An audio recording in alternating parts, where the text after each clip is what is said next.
be, you have a history of this that you shared with me at one point. It would be like the stuff related to mood and behavior and how genes impact things like depression, for example, and what you guys have learned and what you can do about that. That's the thing that first was the aha moment for me, even more so than helping me get healthier, because it was so easy to resonate with when you find out that the way you behave is actually driven by genes that are instructing to what degree do you experience certain neurochemicals, how long do they last, etc. So you can really map out how your brain at a personal level works. That was a wild moment for me because I'm an entrepreneur. I always have been, and I found out I was actually wired to do this. My brain is an entrepreneur brain.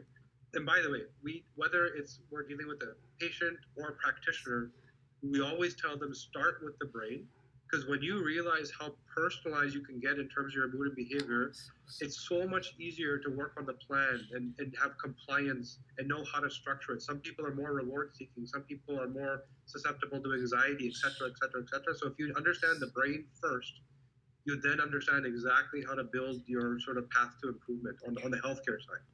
So taking depression as an example, like you said, which is something I had it for a certain period of my life, not my entire life.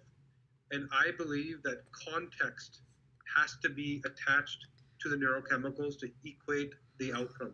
And what do I mean by that? When it comes to the dopamine pathway, as an example, the way you experience dopamine, pleasure or reward, is the DRD2 gene that determines how dense your receptors are. How to what degree do you actually experience pleasure and reward? Then there's a gene called MAO, which kind of breaks down and metabolizes the dopamine to eventually get you back to normal. And COMT, which is often spoken of for hormones and methylation, also clears out neurochemicals. So once you're done experiencing, breaking down, this sort of broomstick comes along and gets rid of it, right?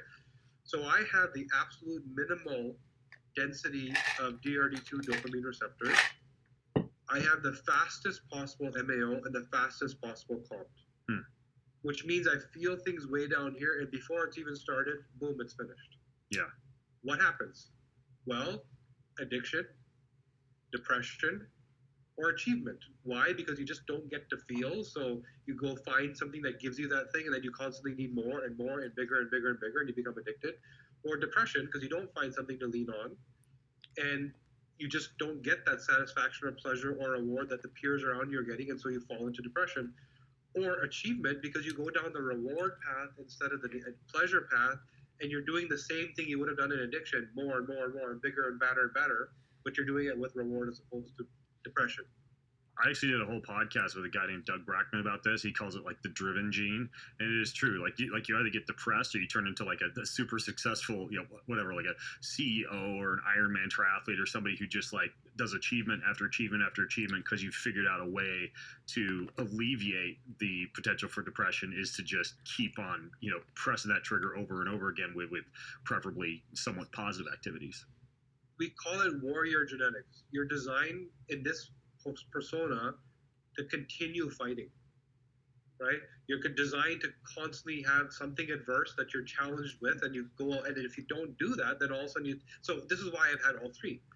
In my younger years, when I was in my teens, growing up in poverty wasn't the best, and for I think it was my 15th or 16th birthday, a friend knocked on my door with something that I should have never smoked, and I smoked it anyway, and I became addicted, right? Because that level of pleasure I had never experienced before. Then all of a sudden, my father passed away when I was in my late teens, and I became responsible for my mom and my sister, and I just started working and working and working and working, and it was like a switch got flipped. Complete reversal from like this addictive, dysfunctional life to like highly functional and producing like crazy, to the point where I built this big business in my early 20s, and I had no clue how I did it. I couldn't remember the last few years, right? I just was driven by the need for, supporting my family. And so I went down this reward path. Then as I got kind of, call it successful, I felt comfortable, I stopped trying. I brought on a business partner to run the business so I could spend time with the family. I became depressed because I knew I wasn't going to go down that pleasure route anymore. I'd been down that road. I wasn't pushing myself for reward. So the option 3, door number 3, is depression. And I didn't understand why. So again, profile is one thing. The context you wrap around it really drives your outcome. So if you understand that, hey, I just can't stop eating Doritos at night. You need to replace it with reward. And eventually the reward will allow you to get that dopamine hit that you need, but you're doing it with another sort of context that's much better and healthier for you. Yeah, And that's so many neurochemicals. We can keep going, you know. I totally have that same genetic setup, and my wife's the polar opposite. Like if I don't have something to do that is productive, that is impactful, that is meaningful, I either go in two scenarios. Either A, I turn to substances, like whether a glass of wine or marijuana or something that spins some dials in my brain to kind of keep me entertained from a neurochemical standpoint, or I slip into some type of sad, what you might call depressed state of state. I get kind of mopey, and I've been lucky enough to have so many productive things in life that I can do that I haven't become a drug addict, and I've been able to channel that into meaningful activities that are impactful. But yet there are some times when whatever, I'm sitting around 9, I got 4 hours, of time to spend with the family or something like that. And at the back of my mind, I'm like, gosh, I got to do something. I got to be productive. And if not, like, I got to have an extra glass of wine here. But my question for you is, for someone who's wired up that way, are there also neurochemicals, like whether it be like L-DOPA or some type of nootropic or something that kind of like alleviate a little bit of that edgy feeling that you get when you're either not accomplishing stuff or you don't want to take some kind of a deleterious drug?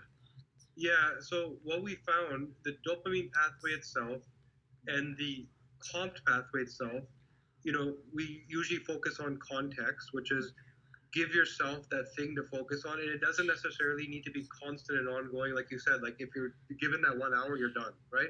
It almost, even if you could be thinking about it, but there's cofactors that really push people over the edge, and that's where you can really intervene. And one of them is serotonin. So if you also are dysregulated for serotonin, right, where your receptors genetically, we can determine that they're a little shorter, and so your ability to regulate mood is a little off, and you're hypersensitive to stimulus because of it. So what does that mean? That, okay, we've already sort of talked about part of this persona. We're just going to build a little bit more on it. So this person is a warrior. Now, not only are they a warrior, but they're hypersensitive to stimulus. And these are the people, why I'm calling this out, because these are the people that actually need more intervention, right? And you're probably the same, by the way. So your serotonin receptors are a little shorter. You're a little more hypersensitive to all stimulus, whether positive or negative, and you're constantly getting pulled to the next one. And you're experiencing it at a much higher level of detail than your peers. That drives this sort of high functioning anxiety. You're already striving for reward and pleasure. You kind of have this desire to want to do things, or you slip into depression. And you're experiencing the world in this highly nuanced, detailed level that other people don't see. So every person that's chewing their food the wrong way or making too much noise or telling a funny joke, you're constantly being drawn to the next thing. In your work, you're seeing all these details and nuances that people don't see. That drives, like I said, this constant anxiousness about you, where you need to get things done and everything bugs you. And when you talk to people, they're only seeing the world at 70%, and you can't handle and understand why the team can see things the way you see them at that level, right? So that's where you can intervene. And serotonin, we know there's so many things. 5-HTP, the gene is called 5-HTT-LPR, and 5-HTP helps modulate your serotonin levels. Getting good sleep, because your serotonin is produced, and we're going to talk about sleep. Hopefully, it's a great thing to unpack when it comes to genetics. Getting sleep because you produce it in the morning, that sort of later half of sleep. So that's where you would intervene. So the dopamine and COMT itself are harder to sort of manage. I know a lot of people talk about certain things you can do there, but we find that what you can do and the delta value of change is nominal, versus things like serotonin and BDNF, brain-derived neurotransmitter factor. The delta change in outcome is much greater. So if you deal with the cofactors that create the load on top of this warrior genetics, like serotonin, or again, let's go to BDNF. If your BDNF is off and you have this profile, then not only are you this warrior that's striving, but things mean a lot. You give things a lot of weight. And so there's this constant burden. Everything is a major problem. So not only are you depressed, but the things that are making you depressed are heavy, even though they may not be, because your ability to develop neural connections and these synapses to, for information to flow through is not optimal.